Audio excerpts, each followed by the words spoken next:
Bienvenidos de nuevo a un episodio más de El Dislate de la Onda Corta. Nosotros estamos en el segundo piso de la tienda de discos Surco Records aquí en Medellín, en toda la 33. Yo hoy me encuentro con un señor que es ingeniero. Pucho, ingeniero. Es, Duro tener que representar ese gremio, hermano. es ciclista, Amateur, aficionado, apasionado. músico, Esa sí es como más mi vocación. cantante, También en peliculado, productor, empírico, hecho en la calle. romántico. Uf, desde chiquito. Lelo, ¿cómo estás? Bien, contento de estar acá con vos. Sí, ¿cómo va la vida? Hombre, por fortuna, bien, marchando, en orden, con mucha cosa en curso y no emocionado como con todo eso, pues que está pasando en este momento en mi vida. Porque uno tiene una banda que se llama Cascos Azules y termina siendo algo como Popcorn. Pero yo nunca toqué en una banda que se llama Cascos Yo sé. Azules. Pero sí te puedo decir por qué terminé tocando en una banda que se llama Popcorn. Ve, desde el colegio a mí me gustó mucho el rock and roll y digamos que mi primer amor, obtuve como dos amores musicales de adolescente, pues, que fue como el thrash metal. O sea, yo Sí. escuché el Kill 'Em All y el Season in the Abyss de Slayer, y eso fue una cosa pues que me hizo cortocircuito. Y al mismo tiempo escuché cosas como NoFX, Bad Religion. Entonces yo, estamos hablando de principios de los 90, más o menos. Y en ese entonces conseguir una guitarra eléctrica pues era bien difícil. Entonces pues digamos que había justo por aquí, yo no me acuerdo a qué altura de la 33, había una tienda de Yamaha. Ahí conseguí mi primera guitarra eléctrica y conté con otros locos allá en el colegio y hicimos una banda que se llamaba Estado Legal. Ah, estado legal, sí, ve. Yo, Estado Legal. Cascos Azules era de quién. Yo Pero venía a esa la era calle. otra, sí, Sí. sí, sí, sí. Estado Legal fue una banda pues llena de irreverencia, pues adolescente. Grabamos algunos cassettes. Fue una época brutal porque fue como mi primer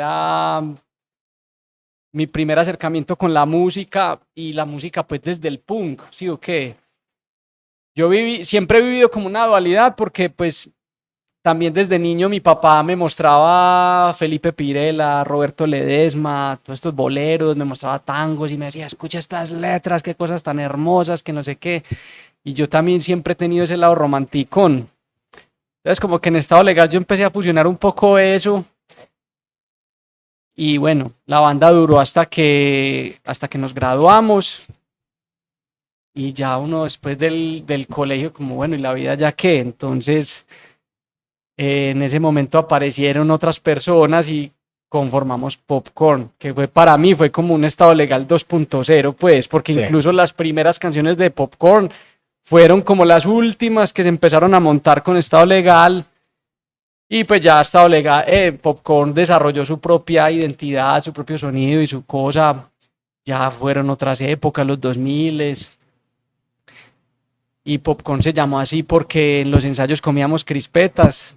Y éramos así como que, bueno, ¿cómo nos ponemos? Comiendo crispetas. Y bueno, así se quedó.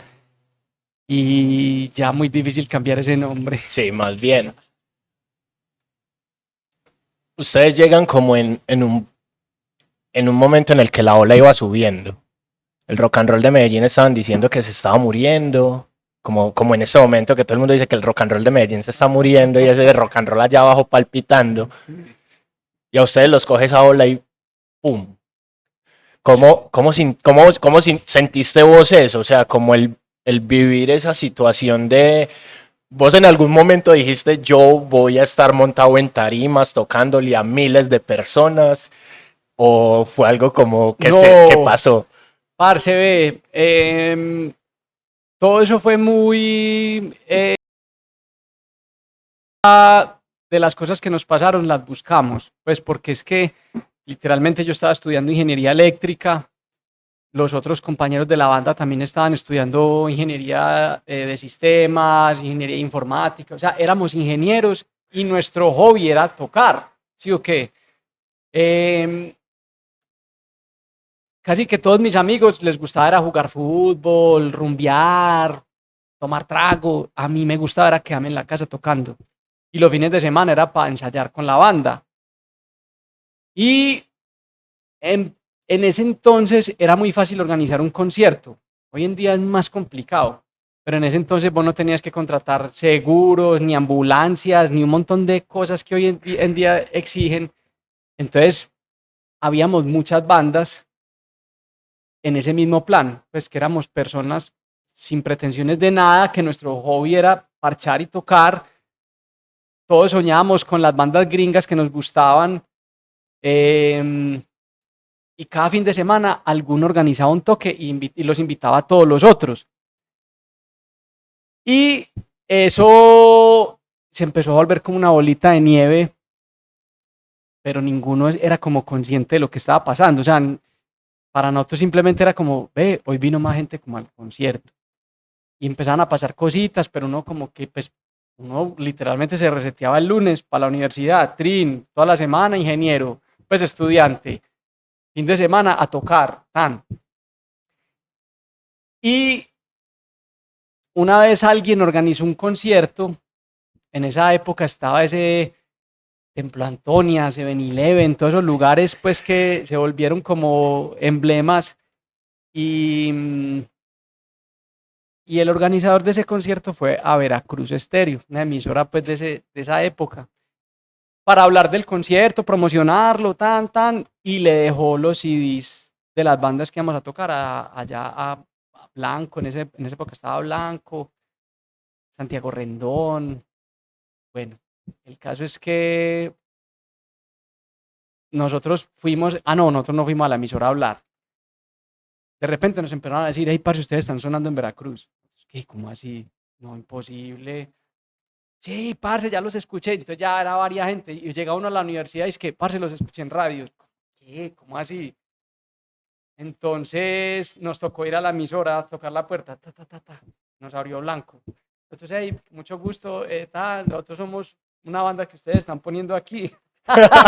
¿Cómo así? ¿Ustedes quiénes son? Nosotros somos Popcorn. Popcorn, parce, sigan, tan. Entonces nos hicimos amigos pues de Blanco y de la gente pues allá de la emisora y esa fue como una entrada muy genuina como a un medio que es muy duro, ¿sí? ¿O qué? Y era porque las personas que estaban allá amaban la radio, les gustaba el rock and roll y les gustó los sonidos locales y empezaron a poner las bandas de acá. Coincidencialmente estaba Musinet con Gilmar. No, antes de Gilmar. Mm. Se me fue el nombre de este huevón. Calvito, parce, lo más querido de este mundo. Se me fue el nombre, bueno, me acordaré ahora. Parce, entonces las bandas también, hey, ¿cómo así? Vengan para acá. Entonces vamos a Musinet y pues, pucha, hay que hacer videos. Entonces, y en esa época hacer un video sí que era un camello. Entonces, bueno, el caso es que las bandas pasamos de ser de garaje y tocar por ahí en cualquier moridero a hacer unas bandas que ya salíamos en radio y televisión, pero parce, presupuesto para lograr eso, cero, o sea, eso pasó porque, parce, eso está destinado para pasar. Entonces, se creó un circuito de rock local muy bacano. Las bandas, todas éramos amigos, seguimos siendo amigos todos y eso, Medellín se volvió un referente para las otras ciudades. Entonces, Bogotá empezaba a ver a Medellín como que, parce, las bandas de Medellín, todo lo que está pasando en Medellín. Y también se empezaban a dar movimientos similares allá, en las otras ciudades. Parce, de repente, pues eso se creció hasta un punto muy grande, pero siento yo que todo de alguna manera lo sostenían esos medios tradicionales y cuando eso se empezó allá a disolver, toda esa gran construcción que había, también empezó y todo se vino al piso. Entonces, pues fue una época muy brutal que permitió muchas cosas y nos expuso a mucha gente. Fue una cosa muy bacana. ¿A vos fue ese momento y ese pico el que te llevó a decir, no, lo mío es la música, dejo la ingeniería, aquí está el cartón y me voy? ¿O qué? Pues sí, pero no exclusivamente. Pues digamos que yo toco guitarra y canto desde los 7 años. Para mí la música siempre ha hecho parte de mi vida y ha sido muy curioso porque pues yo en algún momento fui profesor y tuve muchos alumnos que particularmente eran niños de 10, 12, 15 años y era muy curioso ver que cuando llegaban como a cierta edad y a ciertas gomas o empezaban a callejear más, dejaban la guitarra, entonces se salían de clases. Y yo pensaba, parce, yo nunca me salí. O sea, yo me engomé con el skate, pero para mí era la guitarra. Yo hacía cualquier otra actividad, pero la guitarra siempre. Entonces, la guitarra siempre fue parte de mi vida. Haber vivido esos años y esas experiencias con Popcorn sí me acercaron mucho más a lo que podría ser un músico profesional. Pero nunca estaba en mis lista de deseos, pues yo quiero ser músico, dedicarme a la música.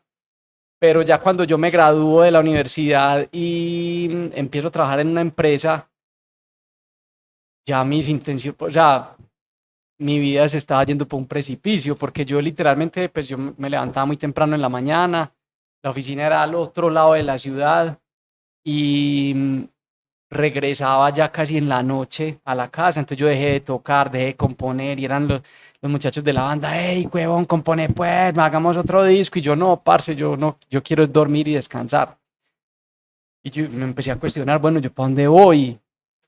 Y yo dije, no, parce, definitivamente, si yo no intento algo con la música ya en este momento, después va a ser más difícil. Entonces, después de un año de trabajar como ingeniero, renuncié y ahí sí me tiré, fue al vacío literal. Y aquí estamos. No morimos en el intento. Vos tenés una cosa, y es que en toda esa ola y en todo ese momento en el que el rock local tuvo ese, llamémoslo, momento de fama, yo conocí a Popcorn por esa situación, pues yo escuchaba Veracruz Estéreo y a mí me llega Popcorn por ahí. Y muchos de nosotros o de nuestra generación conoció las diferentes etapas y momentos del amor gracias a letras de Popcorn. ¿Sí o qué? Sí. ¿Vos qué sentís con eso? Como que toda una generación cante tus canciones románticas, diga, hey, vos me ayudaste en un despecho, vos me ayudaste a enamorar una niña o a enamorar un niño, lo que sea. Sí, O sea, sí, ¿vos sí. qué sentís cuando ves eso? Como lo que lograste escribir de canciones que te ocurrieron a vos en tu Sí, casa, sí, sí, sí, sí. descalzo, desparchado, que se convirtieron en grandes hits que llegaron incluso a México, a Sí, sí, lugares sí, que, sí. como lo decís, fueron genuinos que Sí, llegaron. parce, pues para mí es como una cosa demasiado surreal, creo que es la palabra, porque es que alguien se apropie de esa cosa que yo escribí literal en mi cama, con la guitarra acústica, en medio de un despecho o de una traga o lo que sea, y que era literalmente como con lo que yo llegaba a lo ensayo, a montar con los muchachos de ahí, tengo esta idea de canción, tin, tin, tin, y eso era lo que salía. Yo siempre le cantaba al amor, pues, o a mis vivencias. Ahora ya pues más a esta edad le canto también como a reflexiones ya personales de la vida y cosas así, pero en ese momento,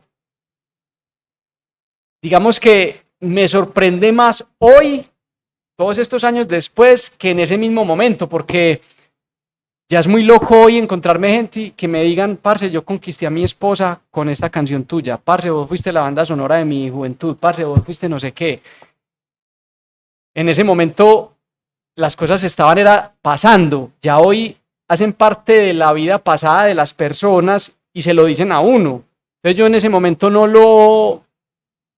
lo estaba percibiendo y hoy me doy cuenta pues como de todo eso que pasó y para mí, parce, de verdad que es como probablemente de los logros más grandes sin haberlo buscado, porque creo que cuando uno compone una canción y digamos que la suelta al mundo, pero alguien la agarra y la vuelve suya, parce, para mí eso es como que la canción valió la pena. Entonces, parce, eso para mí es un, un validador de que valió la pena a veces haber llorado esas lagrimitas, va a haber soñado con esa pollita. ¿Qué es el amor para vos?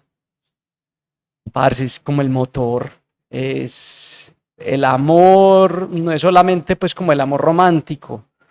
El amor es yo pues lo considero el sentimiento más puro que uno como ser humano puede sentir. Y el amor, cuando vos estás movido por el amor, parce, uno logra cosas increíbles. Para mí el amor es un sentimiento incomparable. Vos tomaste una decisión en algún momento de la vida y es que no sé si fue que Popcorn se quedó quieto o habían canciones tuyas que no cabían en Popcorn y te lanzaste como solista. ¿Cómo tomó uno esa decisión?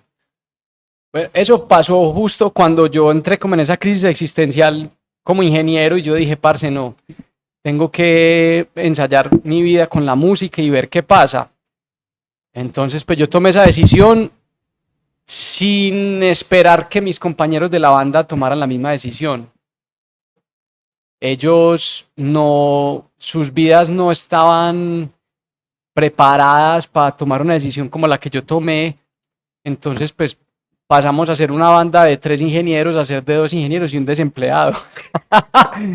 Un desempleado soñador y entonces yo les dije, listo, no, pues sigamos con la banda normal, pero como ya tengo todo el tiempo para mí, yo voy a empezar a componer unas cositas también para mí, pues de ese otro lado que también siempre creció desde que conocí a Slayer, era Slayer y Ricardo Montaner, ese era pues como mi yin yang.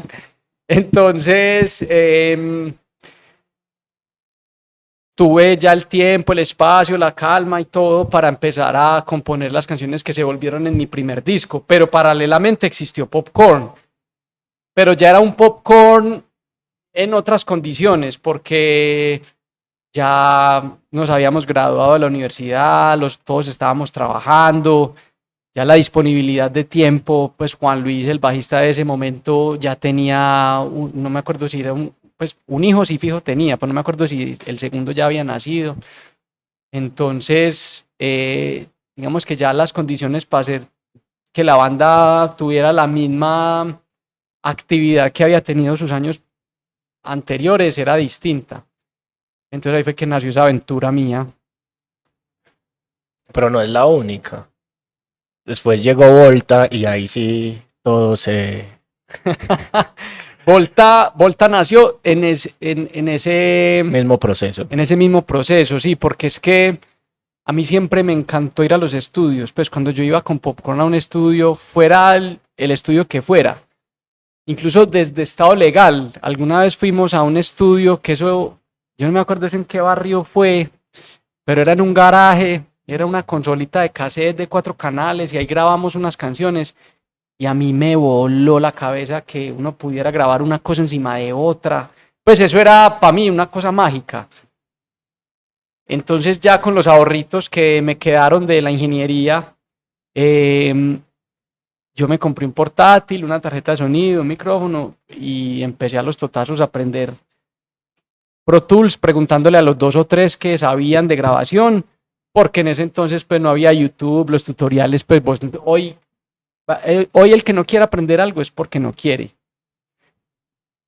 Entonces en ese momento era más difícil acceder como al conocimiento, entonces era preguntándole a todo el mundo, comprando algún libro por Amazon y eso, que también eso era que enredo, meterse por allá a foros de no sé qué cosas y uno todo confundido, entonces ¿qué hago? Bueno, y grabé mi primer disco, fue una autoproducción muy artesanal, mega casera, pero cuando lo terminé de grabar yo dije, bueno, esto, todos los discos dicen grabado en tal parte, ¿esto cómo se va a llamar? Entonces yo dije, esto en mi estudio se va a llamar Volta Studio, pero ese era mi cuarto pues, era mi habitación. Y Volta, le puse Volta porque Volta es el apellido de Alessandro Volta, el inventor de la pila, y yo quería que tuviera relación con la electricidad que estudié.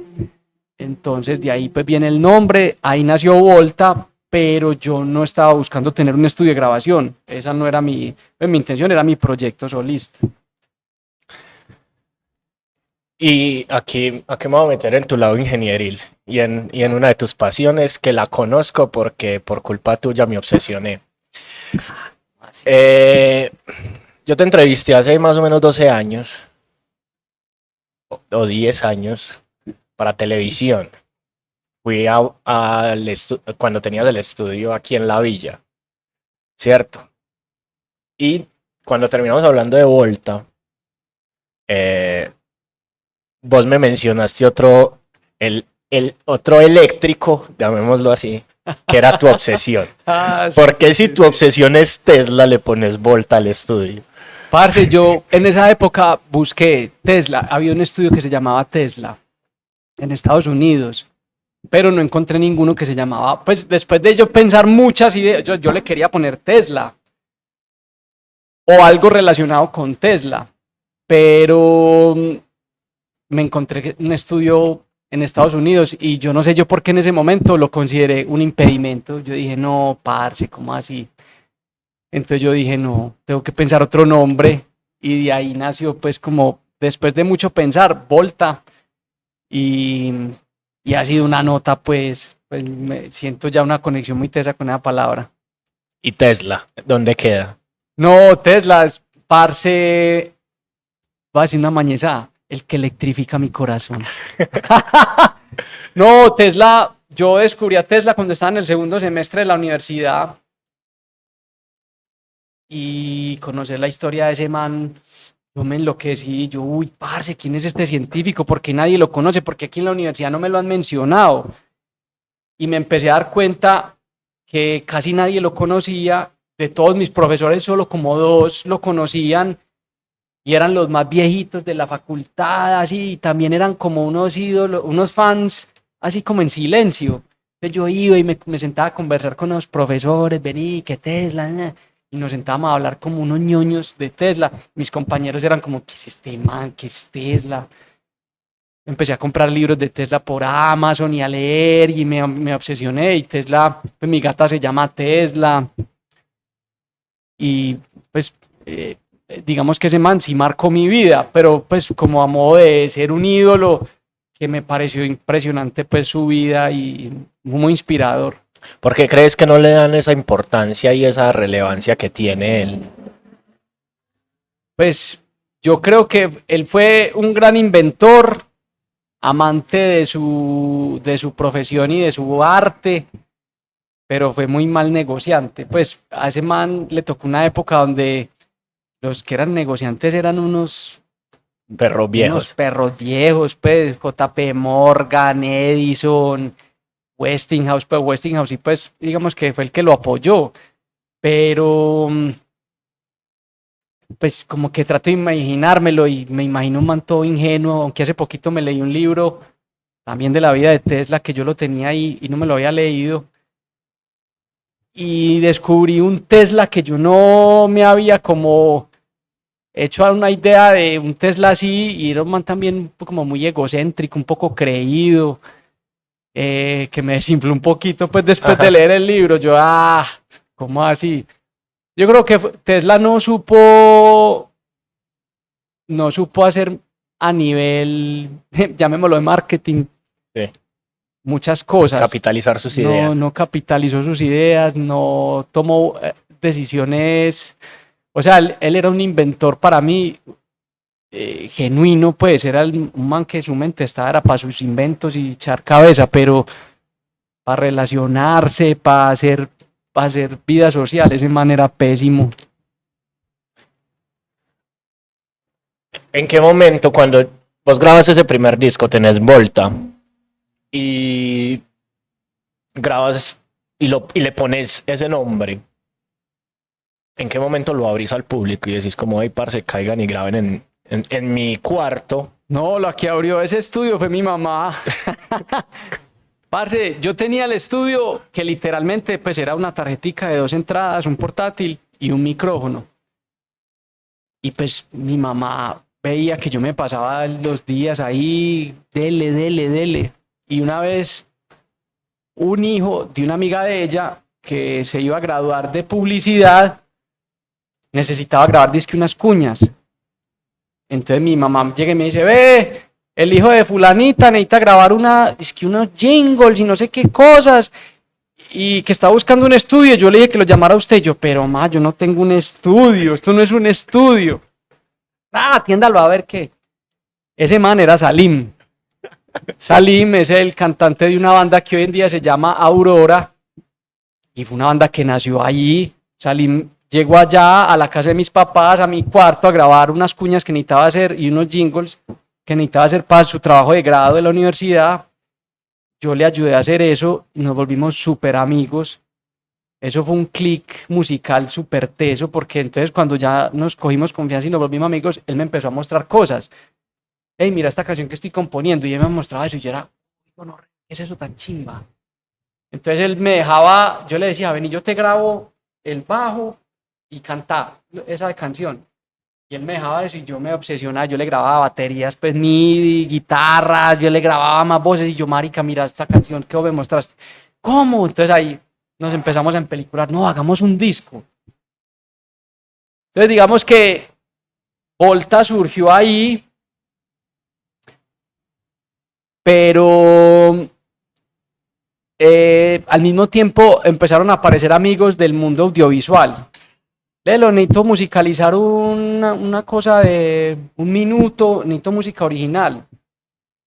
Ah, parce, yo le hago eso. Listo, hágale. Entonces empecé a hacer música original para no sé qué. Salim se graduó de su universidad y empezó a trabajar en agencias de publicidad. Y él siempre proponía en las campañas que existieran jingles. Entonces le decía, nada, muestre una propuesta. Te me llamaba, Lelo, hagamos una propuesta para tal campaña. Listo, hágale, tin, tin, tin. Y poco a poco, lo que para mí nunca fue una búsqueda, se empezó a volver como una cosa constante. Ve, tengo que hacer una música para no sé quién, ve y me pagan. Ve, necesito grabar a tal cosa, ve y me pagan. Y ya de repente, ve, Lelo tiene un estudio, pero yo no tenía un estudio, pues sí o qué. Y de repente ya era una banda que quería grabar un tema y yo, marica, pero ¿cómo grabo una batería? Entonces me tocaba empezar a alquilar un estudio para grabar una batería y el resto de cosas las grabamos en la casa. Y eso se empezó a volver una bola de nieve y mi proyecto solista cada vez era más costoso. Había que pagar los ensayos, había que pagar el uno, el otro, pagarle a los músicos, pagarle a no sé qué. Y esta cosa empezaba a funcionar mejor, era más rentable. Yo, parce, las cosas son por aquí, metámosle la ficha al estudio, sin pues, dejar de camellar con mi cuento solista. Y por ahí me tiré.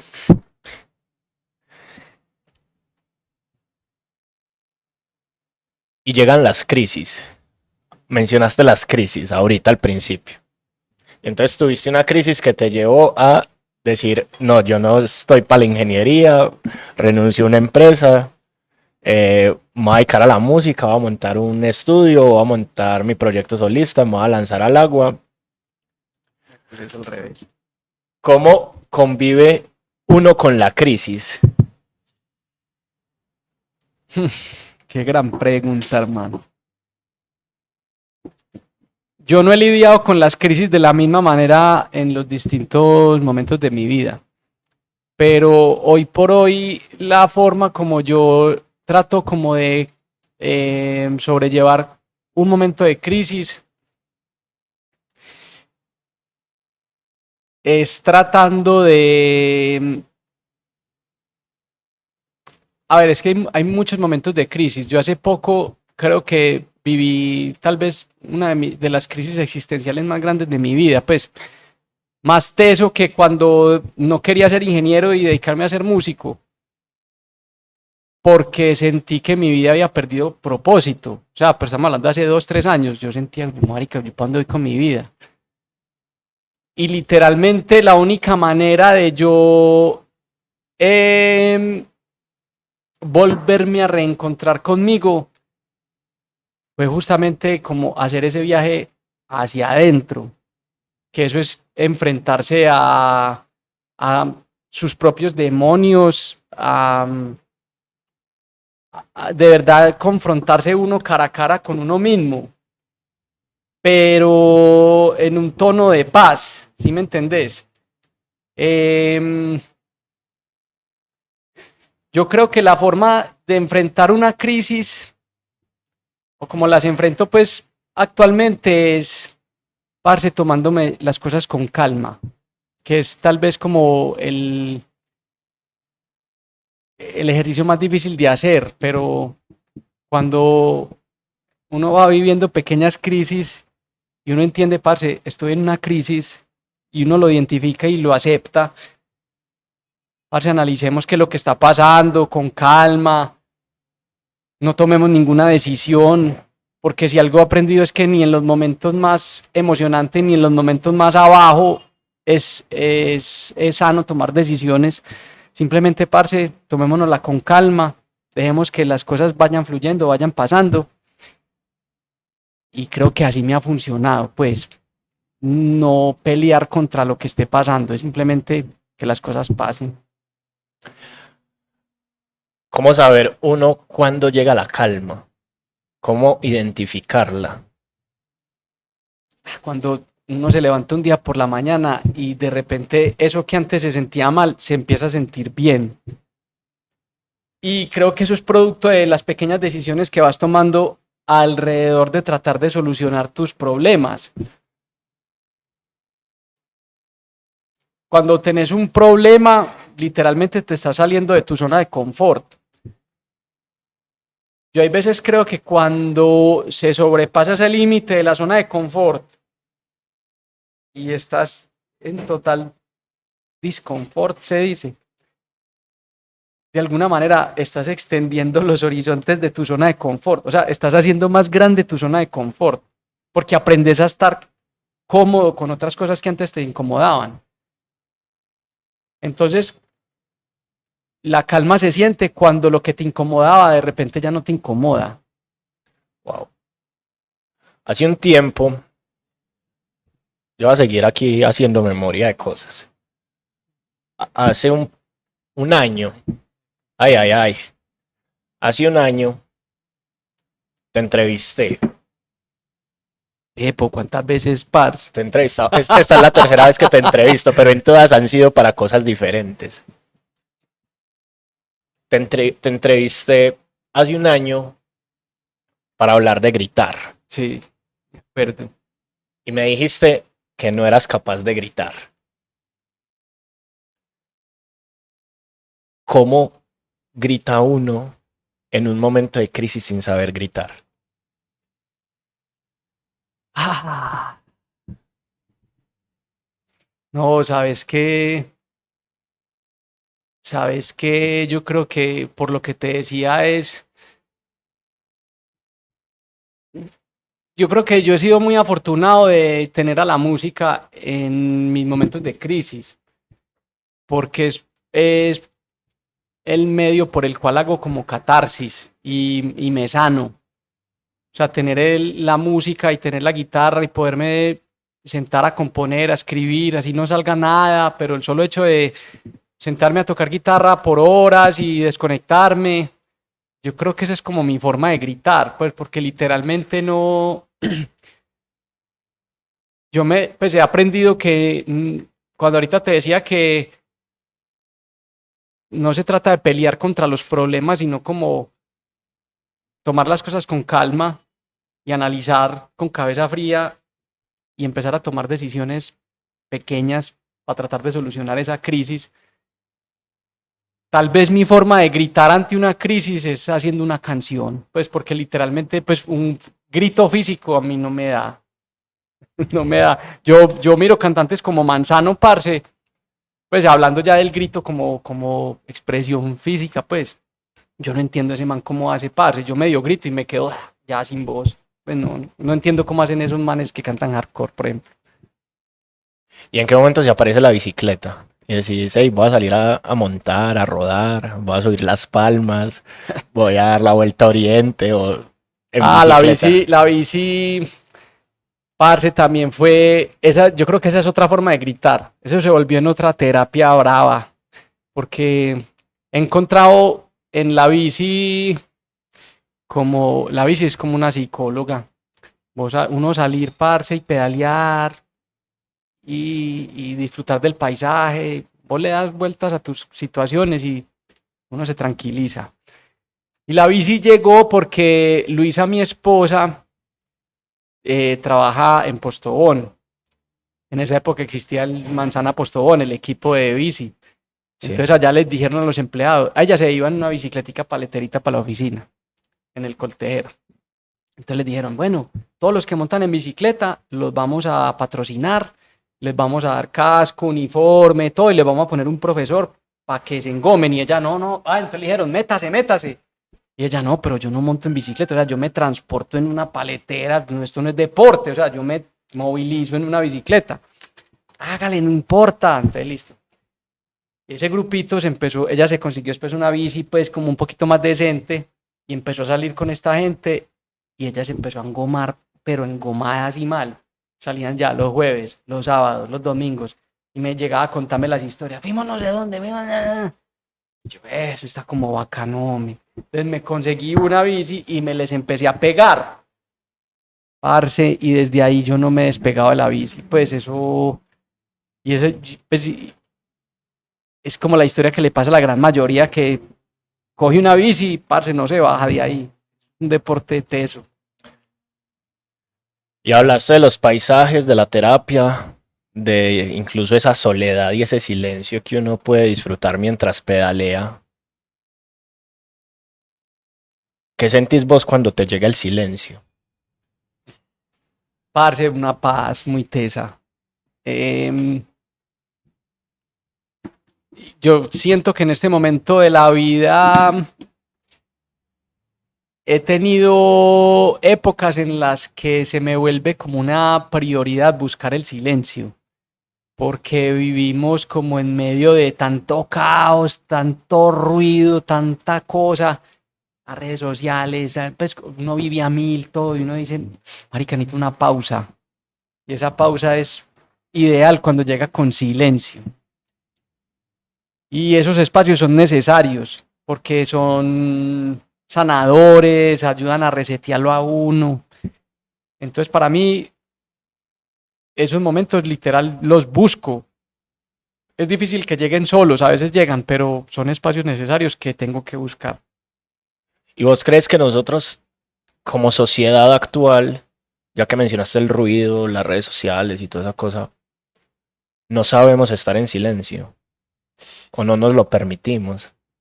Yo creo que se nos olvida cómo es de bueno el silencio, porque todo ese ruido de alguna manera nos vuelve como adictos a ese ruido, ¿sí me entendés? Porque el estilo de vida al que hemos llegado hoy en día gira en torno a eso, a un caos, a un ruido, una cosa tan tesa que la gran mayoría de gente colapsa. Entonces, cuando uno sabe de eso y busca a conciencia esos espacios de silencio, es justamente evitando llegar a ese colapso. Yo creo que sé cómo vivís uno de tus espacios de silencio y es prendiendo un molino, echándole una cucharada de café en grano, dejando que se muela lo más fino posible, metiéndolo en una máquina y soltando el café. ¿Por qué te llegó el gusto del café? El café también se ha vuelto parte fundamental de mi vida, hombre. Y una vez fui a teatro, cuando existía allí el teatrico. Y yo, o sea, yo tomo, mi papá, desde que yo tengo uso de razón, siempre ha tomado tinto. Entonces yo desde la universidad, también en la cafetería, dame un tintico, tinto. Y un día fui pues a teatro y yo, me voy a tomar un tinto. Entonces le digo, dame un tinto, por favor. Me lo sirvió, me lo tomé yo. Parce, ¿qué es esto tan rico? Yo, hey, vení. ¿Cómo lo preparas? Pues como, para mí el tinto era una cosa, un polvito instantáneo que se revolvía así con la cuchara y sale. O sea, ya, pero estamos hablando que yo ya era pues un adulto, pues. La señora, no, es que aquí yo en la maquinita lo muelo y lo preparo en la máquina, y yo lo muele, ¿cómo así? Y siempre uno ha sabido de las matas de café, el fruto del café, que lo sé. Pues uno de niño en los paseos siempre veía por ahí en los viajes, en las carreteras, la gente en las veredas que sacaban así el café a secar al sol, pero yo nunca había unido los puntos. Yo, ay, marica, claro. Y yo, qué nota. Y yo, parce, yo quiero tomar un café así, que me sepa esto que me supo el de hoy. Entonces, empecé una búsqueda, parce, que no, pues, es otra obsesión. O sea, en esa época no existía pergamino, no existía nada. O sea, me ha tocado ver también cómo ha surgido una cosa de café aquí en la ciudad y en el país brutal, porque ya no me tengo que matar tanto para buscar buen café, ya está muy fácil de conseguir.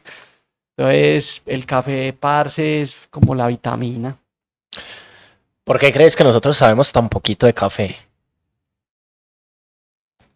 Mm, yo creo que fue por la forma como se desarrolló el mercado del café aquí. Em, creo que la industria cafetera en Colombia se centró como no en explotar los cafés especiales, porque desde hace muchos años siempre han venido los de afuera a comprar esos cafés especiales acá, pero se los llevaban, aquí quedaba siempre lo malo. Entonces siempre nos vendieron, o sea, aquí siempre ha existido como el cuento del café. Mira que los equipos de ciclismo desde siempre han estado relacionados con el café. Siempre las campañas publicitarias, los canales de televisión, etcétera. O sea, el café siempre ha hecho parte de la cultura colombiana, pero nunca era un buen café. Siento que ahora, por ejemplo, he conocido muchas historias de pelados jóvenes que tenían historia familiar de fincas cafeteras, pero que ya daban eso como negocio perdido. O sea, no, el café no. Y con este boom del café han revivido sus fincas cafeteras y tienen sus propias marcas, sus propios emprendimientos y sus propias cosas. Y eso es una historia que he visto en muchas personas que yo creo que ha permitido que haya este nuevo boom de cafés especiales y pues que podamos estar disfrutando de un buen café. Y cuando vos encontrás una persona, yo siento que el café despierta las mismas pasiones como el ciclismo. O sea, si yo me tomo un buen café, yo te digo a vos, parce, tómate un buen café. O sea, yo a la gente le trato de decir que tome un buen café. Para mí no hay nada más emocionante que vaya un man al estudio, porque allá es sagrado. O sea, vos llegas a mi estudio y lo primero que te hago es un café. No, Lelo, servímelo chiquito que yo no tomo café. Se lo tomo y, parce, quedo más. Es que, huevón, este sabe súper aromático, eso no sabe a café. Entonces, para mí es muy bacano también darme cuenta que es que la gente tiene un concepto del café que no es. ¿Cómo nos sembraron eso? Pues, ¿cómo se popularizó eso? Yo digo que fue porque, parce, nunca se quedó el buen café acá, siempre era todo eso para afuera. Estoy hablando mucho, ¿sí o qué? Es el objetivo. Ah, bueno. Qué pereza. Hace 15 días traje a Alejo Mejía y estaba igual. No, estaba hablando mucho. Y ese que no se calla, pues. No, es una enciclopedia, güey. Entonces, todo bien. ¿Cuántas bandas han pasado por Volta? Parce, justo estaba como organizando esa base de datos, no he terminado, pero ya son por ahí 12, 13 años de estar camellando. Ya hay una cantidad considerable bacana. Yo voy a decir algo, y me voy a atrever a decirlo acá, y es que vos le presentaste Alcolíricos a mucha gente que hoy es fan de Alcolíricos. ¿Por qué se te ocurrió o en qué momento dijiste, me voy a meter a hacer una colaboración con unos raperos? Parce, ve, yo no sé yo por qué, cuando estábamos haciendo ese disco de drama y acción, yo quería hacer como alguna fusión con otro género. Pero yo no sabía qué género, yo no sabía bien qué. Y por esa época yo le estaba dando clases de técnica vocal a ellos, a Gambetta y a Castro. Entonces ellos iban al estudio mientras estábamos componiendo el disco y yo les daba clases de técnica vocal. Era para mí muy retador, pues porque ellos no cantan como una persona normal, pues porque lo que ellos hacen es frasear. Era más una clase de explicarles cómo optimizar el aire, más que en realidad una técnica, aunque a veces sí pasaba que era como encontrar en qué punto se lesionaban la voz, porque se empezaban a quedar afónicos después de mucho rato de bla, bla, bla. Pero entonces en medio de esa producción, yo no sé en qué momento como que hice clic y yo, marica, estos manes son los propios para invitarlos a cantar en un tema. Y los manes de una copiaron y quedaron ahí ya plasmados para la eternidad en esa canción, drama de acción.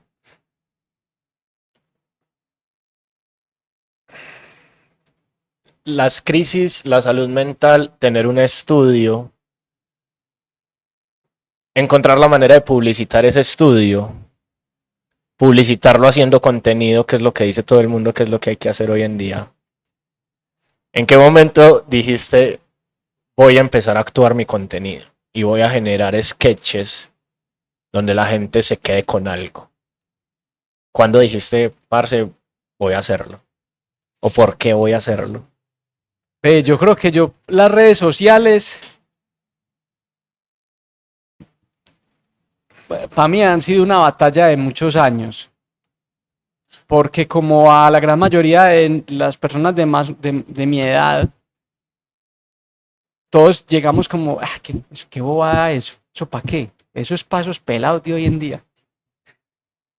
Pero digamos que a medida que las redes sociales han ido creciendo y se han convertido en lo que son hoy, porque es que hoy en día son, las redes sociales son todo, o por lo menos pues para un emprendedor es todo.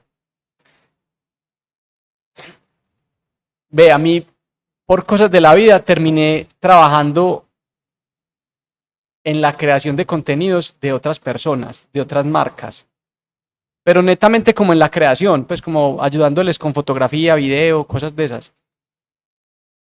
Y me empezaba a dar cuenta de cómo lo estructuraban, cómo lo pensaban.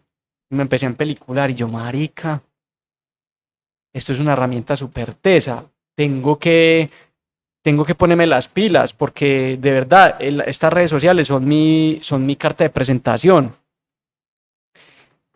Y no solo mi carta de presentación, sino como mi vehículo por el cual puedo volverme más cercano con las personas. Puedo lograr que la gente se interese en mi trabajo, en mi arte, en mi música, en mis cosas. O sea, desde cualquier punto de vista, para mí las redes sociales son una herramienta de difusión de lo que hago, de lo que pienso, de lo que vivo.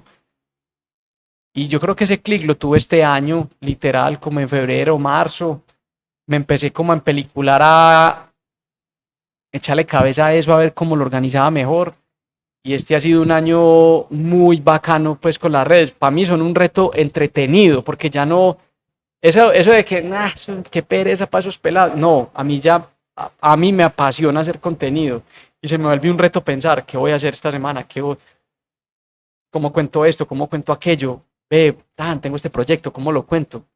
Y es muy retador, porque hay veces uno sí tiene ideas y hay otras veces que uno no tiene, no se le ocurre uno nada. ¿Y por qué hablar de salud mental? Pues huevón, porque es que esa batalla interna la llevamos todos. Y yo también entendí que pretender siempre como pelar el diente en redes sociales, pues, y salir siempre como la persona feliz, como muchas veces uno lo siente así de parte de mucha gente, pues, muy tesa en redes, que solo son sonrisas, felicidad, todo es perfecto. Yo en algún momento dije, no, marica, es que así como muestro y comparto mi alegría y mis cosas, parce, también tengo mis momentos de bajón, pues que me bajoneo, me siento triste, me cuestiono, me amanezco desmotivado. ¿Y por qué no hacer una publicación de eso? Entonces, he incluido cosas de reflexiones personales de ese tipo de emociones también, y ha sido muy interesante encontrar que las personas valoran mucho eso, porque muchas personas batallan solas con esas situaciones, y encontrar que personas que hacemos público ese tipo de emociones, como que generamos como un alivio, como que parce, no estoy solo, no, yo no soy el único. Incluso a mí también me da tranquilidad saber que no soy el único que siente esas cosas, porque muchas veces yo parce, me levanto y es un día que yo digo, no quiero hacer ni chimba, hoy no quiero hacer nada, y publico de alguna manera esa sensación, y mucha gente me escribe, parce, a mí también me pasa, a mí también me pasa, tan. Bueno, parce, no me pasa solo a mí, bacano. Entonces también le da a uno tranquilidad a eso. Bueno, pensé que yo estaba loco, no, eso nos pasa a todos. ¿Qué es lo otro del elo? Otro, el Elo. Parce, el otro, el Elo, es un espacio que nació pues como a raíz de otro amor, que es la fotografía. Digamos que yo creo que eso también, la fotografía fue producto de la fusión de tener una mente de ingeniero y de artista. Porque en el momento en que yo quería tener una cámara, yo la quería tener era para los paseos, porque los celulares no tenían las cámaras que hoy en día tienen. Si en ese momento ya las cámaras de los celulares hubieran sido lo que son hoy en día, yo no hubiera terminado metido en fotografía, porque un celular hubiera hecho ya su trabajo. Pero en ese momento, entonces yo listo, busqué una camarita, Mercado Libre, y entonces ya teníais que el modo manual, el modo automático, pero yo la chimba automático, no, yo quiero tomarla yo. Le preguntaba a los amigos fotógrafos, hey, vení, ¿qué significa esto? ¿Qué es esto? ¿Qué es aquello? Tin, tin, tin, tin. Y me cabroneaba que unas fotos me quedaban bien y otras no. Entonces empecé a entender, es por eso, es que la luz, es que el tiempo, es que la cosa, y yo ve, y eso es como el audio. Entonces empecé a encontrar como un paralelismo entre el audio y la fotografía, que al final son dos fenómenos ondulatorios. Uno son las ondas del sonido, el otro son las ondas de la luz. Y yo, marica, entonces el conversor análogo digital es como el sensor de la cámara, y el no sé qué es como el micrófono. Y me enloquecí, y yo, parce, qué chimba la fotografía. Y en ese proceso también yo decía, uy, cuando estoy editando una foto es como cuando estoy mezclando una canción. Mi ñoño ingeniero se empezó a apasionar con una nueva expresión artística, y empecé a darme cuenta que habían cosas que me gustaba fotografiar, las personas, me gustaba el retrato, y empecé a pulir poco a poco como la cosa, mejoré la cámara, tin, y hoy en día la fotografía también hace parte como de mi vida. Vamos a ir cerrando. Te voy a hacer una pregunta. Después de una crisis, después de sentir que no tenemos propósito, ¿con qué soñas ahora? Buena pregunta. Parce, ve, sueño con vivir en el campo, un poquito más cerquita a ese silencio del que estamos hablando ahora. Sueño con sacar adelante unos proyectos que tengo en Volta, que están pues como en este momento en una etapa muy temprana, pues que todavía yo no los he contado ni nada, pero eventualmente pues los haré como públicos, que me tienen muy entusiasmado. Sueño con seguir haciendo discos hasta viejito, pues sueño con tocar hasta muy viejo, hasta que físicamente lo pueda hacerlo, pues. Sueño con aprender de panadería y nada, me imagino una vida tranquila, pero con el rock and roll siempre. ¿En qué está Popcorn ahora? Uf, Popcorn está en un momento súper interesante. Hace un año y medio o algo, pues, después de pandemia, yo como que después de pandemia no sé medir el tiempo. Sí.